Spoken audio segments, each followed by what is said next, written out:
अस्सलामुअलैकुम नाज़रीन, आप देख रहे हैं जुस्तजू न्यूज़। आइए डालते हैं अहम खबर पर नजर। कोयटा से अहम खबर शामिल करते हैं। जुस्तजू न्यूज़ के रिपोर्टर हफीज शहजाद के मुताबिक बलूचिस्तान बिलखुसूस रक्षान डिवीजन की सियासत एक नए मोड़ में दाखिल हो रही है।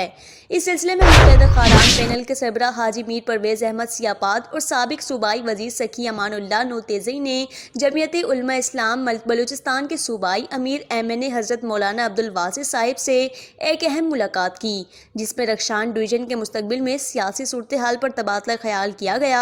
इस मौके पर सूबाई नायब अमीर मौलाना गुलाम सरवर मूसा खेल, मौलाना फैजुल्लाह, हाजी मीर मोहम्मद उस्मान बादीनी, हाजी इनायतुल्लाह बाज़ई और हाजी अब्दुल बारी अचकज़ई और जमीयत उलमा इस्लाम के दीगर अराकीन वहाँ पर मौजूद थे।